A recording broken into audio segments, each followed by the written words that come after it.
Situada entre o Barrocal e a Serra, Querença é uma aldeia emblemática no concelho de Lolé, pelas suas características muito próprias, das quais se destaca o Largo Principal, onde a Igreja de Nossa Senhora da Assunção assume um papel de destaque e de orgulho para as suas gentes.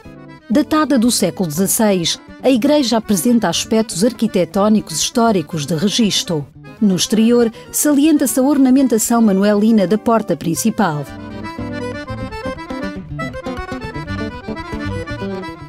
No interior, é também referência à pia batismal do período manuelino. Os imponentes retábulos em talha dourada são um dos atrativos da visita, destacando-se no retábulo principal a imagem em madeira de Nossa Senhora da Assunção, que constitui um interessante exemplar do primeiro Renascimento.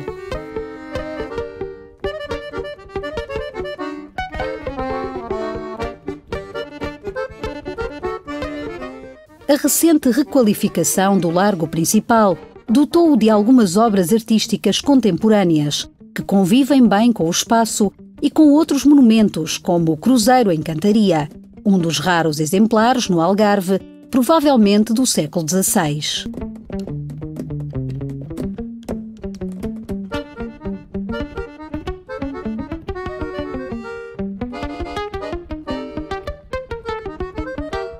Um dos elementos vitais para a Querença é a água. Fonte de vida para todos nós, assume neste local um enorme protagonismo. Com uma vasta área integrada na Rede Natura 2000 e as inúmeras fontes de água potável, Querença é uma zona excelente para percursos em contacto com a natureza, constituindo o sítio classificado da Fonte Benémola um dos tesouros naturais a descobrir. A prova da importância da água para Querença é o espaço museológico dedicado a este líquido, onde se pode conhecer como era essencial nos tempos de outrora, sobretudo para quem era agricultor. As levadas eram o sistema de rega tradicional, onde a força da água e a gravidade, aliadas ao engenho do homem, permitiam a rega em grandes extensões, conforme recorda Carlos Faísca. Pronto, as levadas eram um chamado açude, que era uma represa que se fazia na ribeira para elevar um bocado a água da ribeira, e depois era canalizada por uma levada pelo sistema de regadio junto à ribeira das hortas, que depois era regado manualmente, com uma enxada, gerindo a água de setor em setor. Era a forma de utilizar a água da ribeira de uma forma gratuita, não é? Para Carlos Faísca, tirar o melhor proveito do que a terra lhe dá é um dos objetivos da sua empresa, dedicada à produção de licores e de compotas tradicionais. Baseados nos produtos locais, como a alfarroba, o figo ou as ervas aromáticas, são aqui produzidos licores e compotas com sabores genuínos. A Farbinha nasceu quase por uma casualidade. Portanto, eu tive aqui o restaurante de Querença durante 25 anos e nós costumávamos, tanto no final da refeição, oferecer com café, oferecer aos nossos clientes um copo de medronho, um bagaço, uma aguardente de figo, feita aqui na zona. E bem, muitas vezes, principalmente as senhoras, perguntavam-nos, não tem algo assim menos forte, algo mais doce? E comecei a fazer licores por brincadeira, fazia 10 ou 15 litros de licor para oferecer aos clientes no final da refeição, era esse o único objetivo, não havia objetivos comerciais. E foram os clientes que nos diziam, se desculpe, mas é assim, nós não saímos daqui sem uma garrafinha deste licor. E entretanto precisei fazer mais alguma quantidade, para já contando que as pessoas me iriam pedir alguns licores para levar.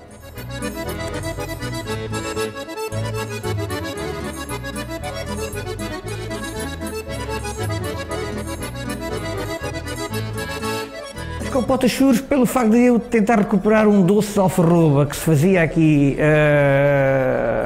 há há uns anos atrás, principalmente na altura da guerra, em que havia escassez de açúcar, e como a alfarroba tem 40% de açúcar, e as pessoas locais faziam um doce à base do açúcar da alfarroba para substituir o açúcar nos bolos, no café.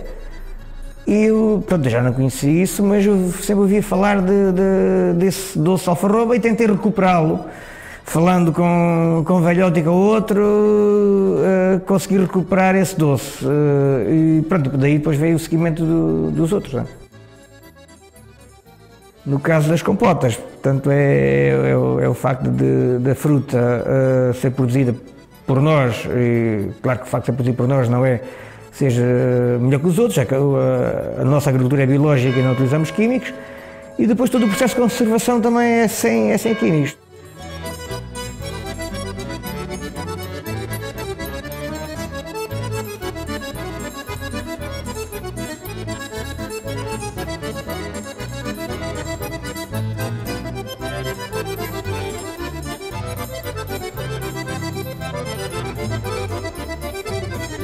Mantendo o lado típico da terra, a Dona Jesus é uma cozinheira de mão cheia, que se diverte de roda do fogão. Com a companhia de uma amiga, fazem bolos de fatia, como lhe chamam, feitos com amor e carinho e uma dose de amizade. Ora, fizemos o bolo de água-mel, fizemos os charingos e fizemos o bolo de alfarroba.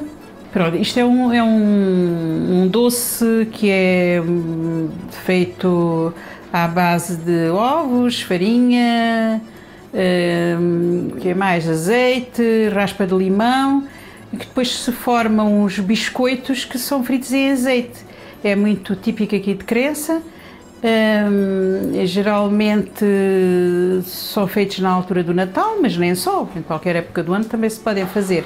Pois o bolo de alfarroba é um bolo que é feito como o nome indica, com farinha de alfarroba, com mel, com azeite, com farinha, com açúcar. Basicamente são esses os ingredientes.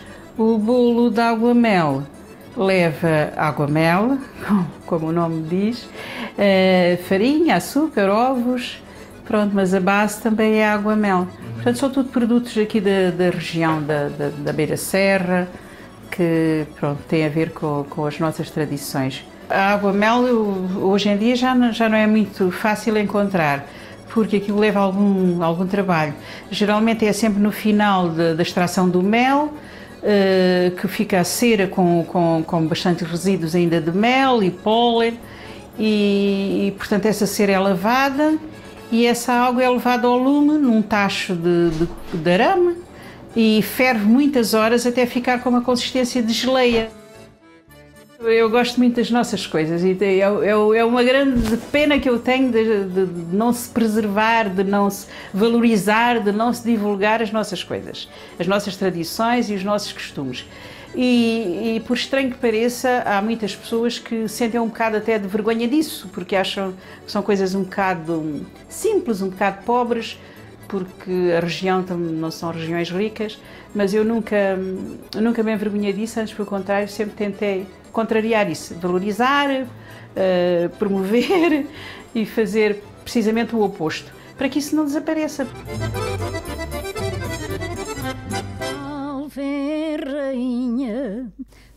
O lado tradicional é mantido também pela Dona Filipa, uma artesã dotada na criação de bonecos de pano, carinhosamente trabalhados em todo o pormenor e inspirados nos ofícios locais.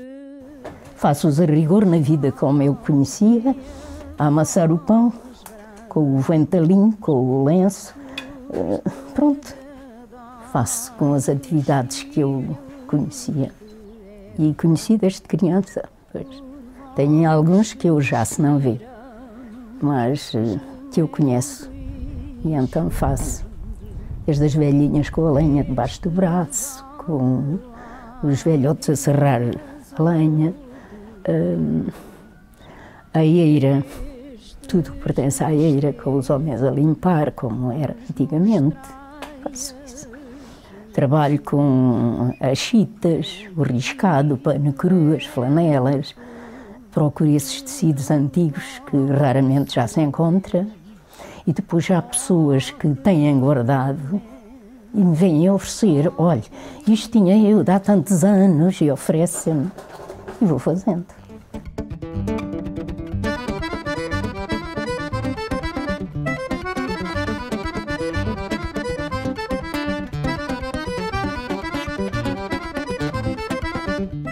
Para além da doçaria, a Dona Jesus também tem mão para os salgados e fez questão de contar outras histórias sobre pratos não tão esquecidos quanto isso, mas pouco lembrados. Aquilo é bastante simples, é galinha caseira.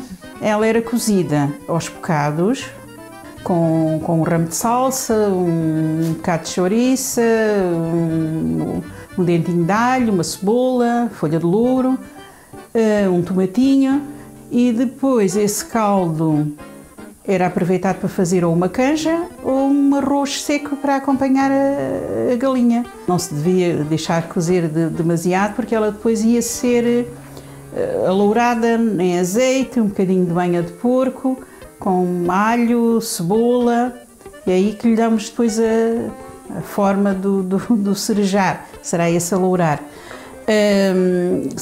Levava depois quase para o fim um bocadinho de colorau, um bocadinho de vinho branco, um bocadinho de salsa picada, e no fundo era assim. Esta galinha era comida essencialmente em dias de festas, porque as carnes comiam-se eram nesses dias.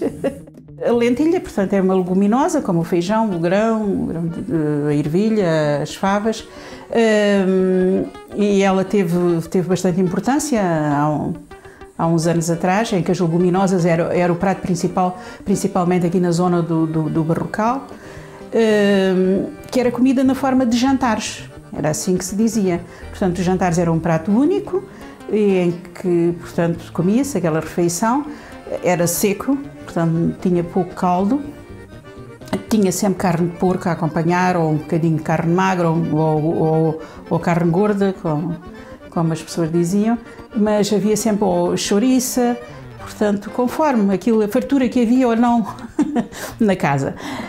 Esta minha versão, portanto, mais atual, já leva os legumes, já leva a cenoura, leva, portanto, a abóbora continua a levar, a batata doce, a batata normal, um bocadinho de aipo, um bocadinho de alho francês, portanto, já lhe acrescentei mais esses legumes e mais água, como disse.